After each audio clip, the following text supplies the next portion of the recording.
विवेक शर्मा कालिंदी कुंज से हमारे संवाददाता जुड़े हुए। विवेक, कालिंदी कुंज में क्या दिखाई दे रहा है? क्योंकि देखिए हर बॉर्डर पर बात हो रही कि यमुना कहां कितनी गंदी है, तो कालिंदी कुंज से जब यमुना आगे बढ़ती है तो वहां पर यमुना की क्या स्थिति है?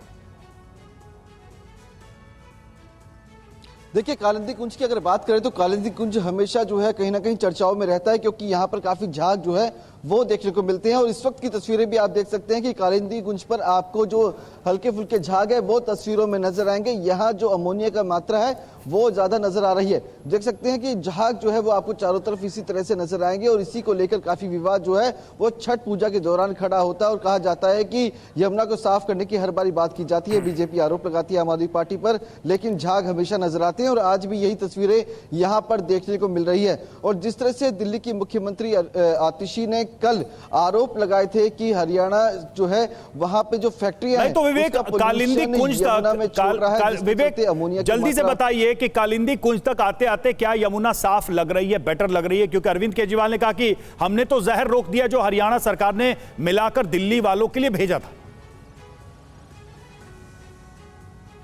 देखिए, कालिंदी कुंज की अगर बात करें तो यहाँ पर यमुना जो है वो काली नजर आ रही है। आप देख सकते हैं कि अभी भी आपको यहाँ पर झाग जो है वो तस्वीरों में नजर आएंगे, जो कि हमेशा यहाँ पे नजर आते हैं। काफी कोशिश की जाती है कि झाग हटाए जा सके, पानी का छिड़काव भी किया। बिल्कुल ठीक बात है विवेक। विवेक बहुत बहुत शुक्रिया, बहुत बहुत शुक्रिया। आपका वक्त की थोड़ी सी कमी है। पुनीत, आपका भी बहुत बहुत शुक्रिया हमारे साथ जुड़ने के लिए। अवधेश जी हमारे साथ मौजूद हैं। अवधेश जी, आपने सभी राजनीतिक दलों की प्रतिक्रिया को सुना। अरविंद केजरीवाल के खिलाफ ये एक यमुना का मैला पानी, ये एक बड़ा मुद्दा निश्चित तौर पर बनता हुआ नजर आ रहा है। वो कहते हैं कि भाई 2.5 साल तो हमारी सरकार बनने के बाद कोरोना रहा और फिर एक एक करके सबको जेल में डाला जाने लगा, तो हम काम कर ही नहीं पाए। मैं मानता हूं कि यमुना को साफ करने का वादा था, नहीं पूरा कर पाया। और अब ये आरोप, इसे आप दिल्ली की चुनावी राजनीति के मद्देनजर कैसे देखेंगे? देखिए, यमुना की गंदगी, उसका प्रदूषण, भारत में नदियों का अविरल प्रवाह, ये एक बड़ा विषय है जी। और उसमें सच्चाई है कि हमारी नदियों को हम ही लोगों ने अंग्रेजों से भी ज्यादा 1947 के बाद प्रदूषित किया है। उनको शर्मनाक हालत में बनाया है कि पीने के लिए छोड़िए नहाने की स्थिति में नहीं है। ये एक विषय है। लेकिन अरविंद केजरीवाल जी जिस प्रकार की पॉलिटिक्स उन्होंने किया है, क्या आपको, हमको और देश को डर नहीं लगता है कि इस तरह की अगर खतरनाक, भयानक, मतलब शर्मनाक राजनीति होगी देश में, कि कोई सरकार चुनाव में दूसरी सरकार पर आरोप लगाएगी कि उसने जहर डाल दिया है और वो दिल्ली के लोगों को मारना चाहती है, एक फासिस्ट की तरह, जैसे हिटलर कुछ काम करता था। होती है कि भैया तालाब में पानी डाल दो, जहर डाल दो, ये पी के सारे यहूदी मर जाएंगे। तो ये तो भयावह है ना, आप कैसी पॉलिटिक्स कर रहे हैं। तो इसका पॉलिटिक्स पहलू है।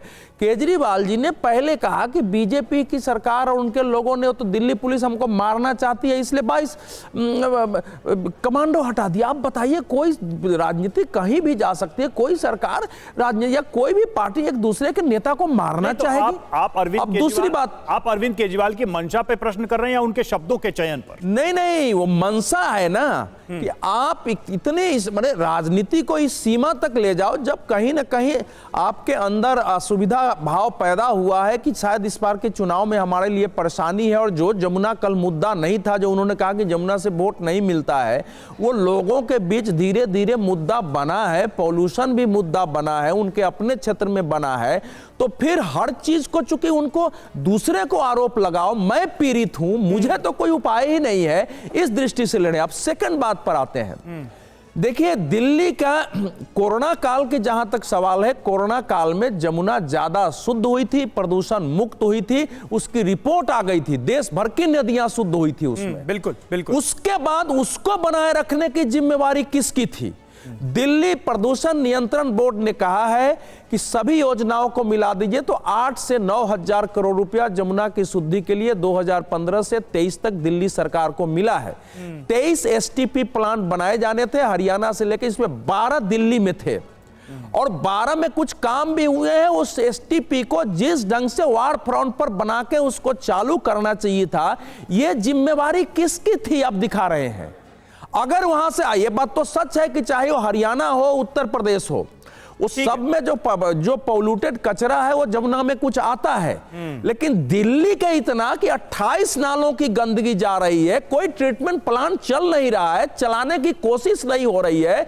इससे खतरनाक मतलब आपको काम करने नहीं आता है, जिसको काम नहीं करने आता है। हम कह रहे हैं कि आपको काम नहीं करना आता है, आप दूसरों पर जिम्मेदारी डालने की कोशिश कर रहे हैं। एक लाइन इस तरह के आरोप लगा के मुझे इस बात का दुख है कि अरविंद केजरीवाल जी उनके साथियों को काम करने ही नहीं आता है कि मैं कैसे काम कर रहे हैं। रोड आपका ध्वस्त है, सारे फुट ओवर ब्रिज खतरनाक हालत में है, आपकी पानी और इतने सालों की सरकार के बाद आप आकर ये नहीं कह सकते कि भाई हरियाणा की सरकार जो है वो जहर मिला रही है। और ये एक तरह के भ्रामक आरोप हैं, ये खुद दिल्ली जल बोर्ड भी मान रहा है।